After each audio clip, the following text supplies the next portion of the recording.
رفقا سلام، خیلی خوش اومدین به آموزش اکسل دیگه. شما میخواید که این دوتا ستون رو با هم دیگه ترکیب کنید. برای ترکیب اون حال و حوصله ندارید که بشینید یه ساعت انرژی بذارید دونه دونه دستی تایپ کنید. کافیه که با یه فرمول و با یه فانکشن و با یادگیری یه دستورالعمل خیلی ساده این کار رو سریع انجام بدید و بدون اینکه بخواید این دوتا حرف از این دوتا ستون مجزا در یک ستون ترکیب بشه رو دونه دونه دستی وارد کنید. با این کاری که میخوام بهتون آموزش بدم به راحتی میتونید این اقدام رو به یه چشم به هم زدن به سرانجام برسونید. همراه من باشید.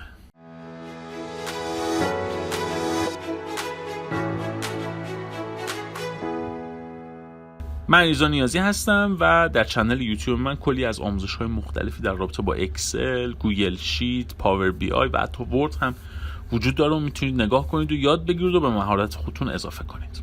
اول و ساده ترین راه در برخی از نسخه های اخیر اکسل، به ویژه نسخه هایی که به تازگی منتشر شده و به روز رسانی هایی که به تازگی به وجود اومده، شما وقتی که همین کار رو انجام میدید به صورت دستی میایید احمد رضایی رو تایپ میکنید.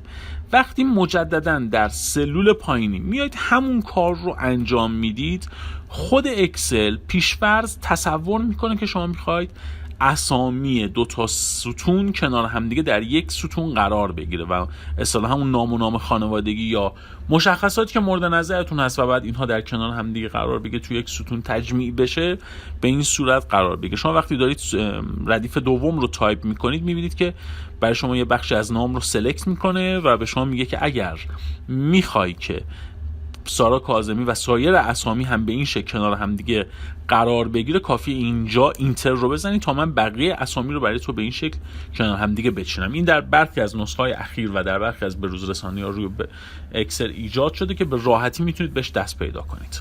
پس بنابراین این یکی از راه‌های بسیار ساده این مسئله هستش. اما اگر من بخوام راه پیچیده‌تری رو انتخاب کنم، کافیه کنترل تی رو بزنم. وقتی روی یکی از سلول ها هستم در داخل جدول خودم، کافیه کنترل تی رو بزنم و حواسم باشه که این تیکه خورده باشه. این قسمت که خب اون مساحت در واقع جدولمون رو و اون در واقع داده هایی که توی جدولمون هستن مساحتش رو داره به ما نشون میده.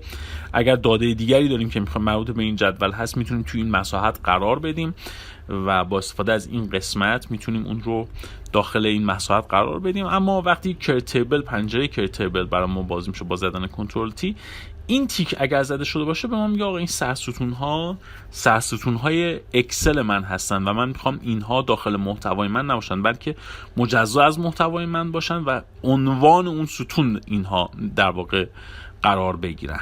اوکی رو که بزنم این عناوین سر جای خودشون باقی مونه، اما اکسل من اینجا نمایش داده میشه که از این قسمت میتونم در واقع در تب تیبل دیزاینی که فعال میشه میتونم طرح‌های مورد نظری رو انتخاب کنم و رنگ بندی های مختلفی رو اینجا ببینم و هر طرحی که مد نظرم هست انتخاب کنم. این اولین نکته جالبی رو هم که میخوام بهتون بگم، وقتی شما داخل یکی از سلول های این جدولتون کلیک میکنید و میایید پایین میبینید که ردیف بالا اسامیش عوض میشه و اون اسامی پیش‌فرضی که در ردیف بالا قرار گرفته و به عنوان معرفی اون ستون هستش آی جی کی یا حالا هر اسم دیگری در هر جای دیگری از اکسل که هستید، شما وقتی که اسکرول میکنید و میایید پایین میبینید که این نام که سرستون شما بوده جای آی قرار میگیره و هر چقدر شما میاد پایینتر و داده های خیلی زیادی دارید، هر چقدر میاد پایینتر دیگه گیج نمیشید و اصطلاحاً اون ردیف برای شما فریز میشه در قسمت مشخصه در واقع سلول ها. بریم سراغ یه نکته دیگه که مهمه و اون همین که در تب تیبل دیزاین شما این قسمت یه تیبل نیم میبینید که نام جدول شما اینجا قرار گرفته. هر جدول در اکسل یک نامی داره. این هم به خاطر اینه که شما وقتی یک فرمولی رو مینویسید و میخواید به اون جدول اشاره بکنید، یه داده‌ای رو فرا بخونید از اون جدول یا یه داده‌ای رو به اون جدول اضافه کنید، باید جدولتون دارای اسم باشه. شما میتونید این اسم رو که خود اکسل به صورت پیش‌فرض گذاشته رو تغییر بدید و هر نامی که مد نظرتون هست اینجا بنویسید. بنابراین ما فعلا دست نمیزنیم و رو همون تیبل 5 اجازه میدیم باشه.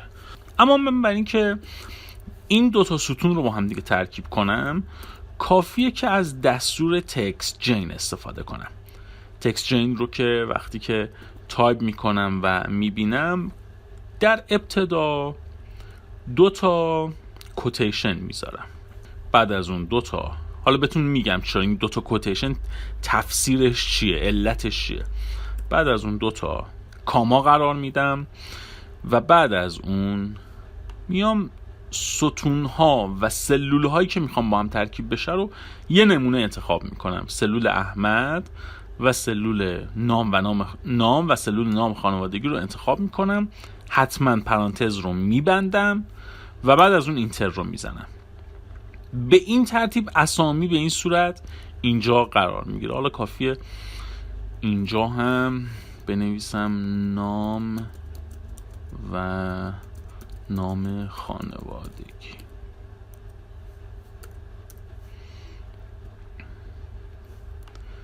یه مقداری هم بزرگتر میکنم ستونم رو که بتونید متوجه بشید. همونطور که میبینید این 2 ستون نام و نام خانوادگی خیلی قشنگ و زیبا کنار هم دیگه قرار گرفتن. خب حالا من اون قسمت کوتیشنی که اینجا قرار دادم رو میخوام توضیح بدم. ببینید این از این قسمت به این طرف میگه تیبل 5، یعنی نام جدول من، سلول نام و نام خانوادگی باید کنار هم دیگه قرار بگیره. ستون نام و نام خانوادگی باید کنار هم دیگه قرار بگیره.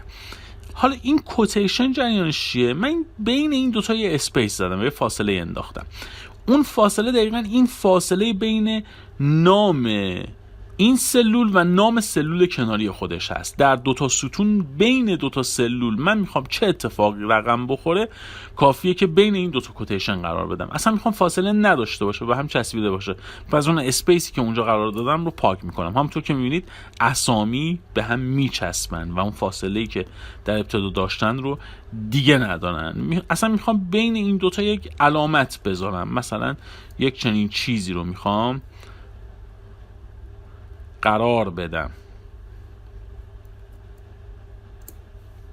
همونطور که میبینید بین احمد و رضایی یه علامت قرار گرفته. میخوام علامتم رو تغییر بدم. هر علامتی که مد نظرم باشه رو میخوام بذارم. ببینید علامت میبینید اینجا اون تغییر لحاظ میشه. حتی میتونم اسپیس بذارم قبل و بعدش تا فاصله بین 2 ستون و اون علامتی که اون وسط قرار دادم ایجاد بشه تا خواناتر باشه. و هر شکل دیگری که میخوام بین این 2 اتفاقی قرار بگیره، کافیه که اینجا انجام بدم بین این 2 کوتیشن تا اونجا در ستون من هم لحاظ بشه. این هم از این آموزش. امیدوارم که لذت برده باشید و بتونید در سریع‌ترین شکل ممکن 2 ستون هایی که مورد نظرتون هست رو ترکیب کنید تا سرعتتون افزایش پیدا بکنه، کارتون افزایش پیدا کنه و از همه مهمتر در زمانتون صرفه‌جویی بشه. روزگار بر شما خوش. ویدیوهای مختلفی در کانال یوتیوبم هست، حتما ملاحظه کنید،